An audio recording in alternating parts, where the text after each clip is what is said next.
If you're staring at the MacBook aisle or scrolling through endless Amazon listings feeling a little nervous, you're not alone.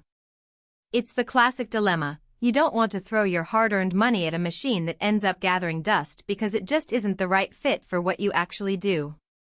You've probably heard the hype: M1 Pro, 10-core CPU, lightning-fast SSD, but those buzzwords don't tell you whether this laptop will genuinely smooth out the daily grind of your workflow or add another layer of frustration. The link is in the description if you want to check the product details on Amazon.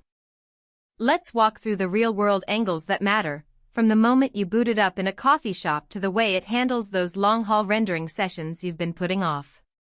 First, think about the kind of tasks you spend most of your day doing. If you're a video editor who routinely juggles 4K footage, color-grade timelines, and a handful of effects plugins, the 16-inch MacBook Pro with the M1 Pro chip is built around that load. The 10-core CPU splits work efficiently between performance and efficiency cores, meaning you'll notice a tangible difference when you drag a large clip onto the timeline versus the older Intel-based models. In my tests, opening a 30-minute 4K project in Final Cut Pro took under 10 seconds, and scrubbing through the timeline felt buttery smooth, not the choppy stutter you sometimes get on a mid-range Windows laptop. That's a practical strength, the real-time responsiveness that lets you keep the creative flow going without constantly pausing to let the computer catch up. On the flip side, if your day revolves around writing emails, spreadsheets, and occasional web research, that same CPU horsepower is essentially overkill. The extra cores will sit idle, and you'll be paying a premium for performance you'll never tap. In those cases, the 13-inch MacBook Air with the M1 chip often provides more than enough muscle for everyday productivity while keeping the price point lower and the weight lighter. So the 16-inch Pro is a power tool for power users, not a one-size-fits-all solution. Battery life is another area where the M1 Pro really shows its teeth. Apple claims up to 21 hours of web browsing, and while you probably won't push it to that extreme in most workdays, you'll still see 910 hours of decent use when you're on the move. I took the laptop on a full day of on-site filming, alternating between live streaming a behind-the-scenes feed and editing footage on the go.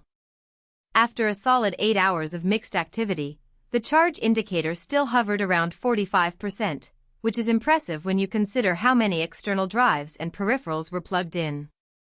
For anyone who needs to be away from a power outlet for half a day, that endurance translates into real flexibility. However, that endurance does come with a trade-off most buyers only discover after the first few weeks: the thermal design. The 16-inch chassis houses a fairly large heatsink, but under sustained loads like rendering a multi-camera 8K project, the fans kick in noticeably. The fan sound is not a screeching whine, but it's a steady hum that can be audible in quiet environments, such as a shared office or a late-night home studio. If you frequently run computationally intensive tasks for extended periods, you'll need to factor in the occasional fan noise or consider an external cooling pad to keep temperatures in check. It's a practical weakness that doesn't affect performance per se, but it does affect the overall user experience. Storage is another point that often trips up prospective buyers.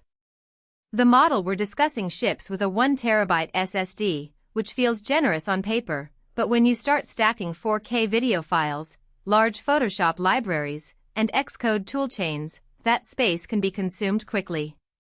Apple's SSDs are undeniably fast file transfers that used to take minutes now finish in seconds, but the internal drive is not user replaceable. If you anticipate needing more than a terabyte of fast storage, plan to pair the laptop with a high-speed Thunderbolt 3 external SSD from the outset. That adds extra cost, but it's a common workflow for professionals who need the speed of internal storage for active projects while archiving older work on an external drive. Memory is where the M1 Pro really shines. The 16 GB of unified RAM isn't a random number, it's shared across CPU, GPU, and neural engine, which means you get consistent performance across tasks. In practice, I opened multiple demanding apps simultaneously: Final Cut Pro, Adobe Photoshop, and a web browser with dozens of tabs, and the system didn't resort to swapping or lagging. That smooth multitasking is a real advantage for anyone who juggles several heavyweight applications at once.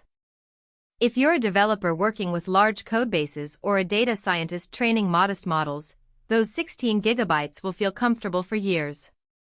On the other hand, if you're certain you'll never need more than a handful of programs running together, the baseline 8 gigabytes version, available in other configurations, could be a more budget-friendly path. Let's talk about ports, because that's often a silent deal breaker. The 2021 redesign finally restored a